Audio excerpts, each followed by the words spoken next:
podcast de l'article de Noureddine Batij publié sur l'odj.ma. L'auteur a intitulé son article « À l'aune de l'indice de l'industrialisation en Afrique, le royaume est bien coté ».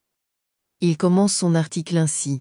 La part de l'Afrique dans la production manufacturière mondiale a baissé au cours des dernières décennies, tombant en deçà de 2% du niveau mondial. Cette assertion émane de la BAD qui pourtant croit, dur comme fer, que le chemin de la prospérité du continent passe par le développement industriel. Un processus à même de procurer croissance inclusive, création d'emplois décents et réalisation de bien d'autres objectifs de développement. Cette conviction s'appuie sur la disponibilité d'un certain nombre d'atouts, une main-d'œuvre jeune, des ressources naturelles abondantes et des marchés domestiques en plein essor. L'auteur poursuit son article ainsi. Est-ce trop ambitieux dans la mesure où la plupart des économies africaines demeurent jusqu'ici extrêmement vulnérables aux chocs exogènes, aux changements climatiques et tributaires de produits de base non transformés, peu valorisés? Quoi qu'il en soit, la BAD préfère réconforter sa conviction par le fait qu'un certain consensus émerge selon lequel les gouvernements africains se doivent, non seulement, de créer les conditions favorables à l'industrialisation en termes d'équipement en infrastructures, de qualification de la main-d'œuvre et d'amélioration du climat d'investissement, mais aussi de miser sur l'industrie naissante.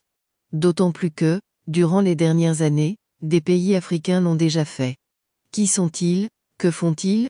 À sa toute première édition, l'indice de l'industrialisation en Afrique, IA, nouveau-né d'une initiative conjointe BAD, UA et ONUDI, répond à cette interrogation et d'une certaine façon rend compte de la réalité industrielle africaine sur la période 2010-2019.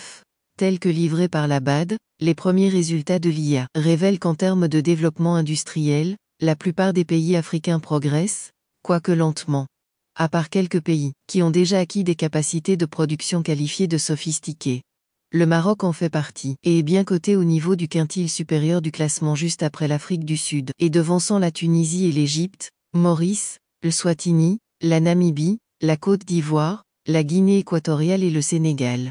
À en juger par cet indice, le Royaume est l'une des économies manufacturières les plus solides d'Afrique, notamment dans le secteur automobile. L'auteur conclut son article ainsi.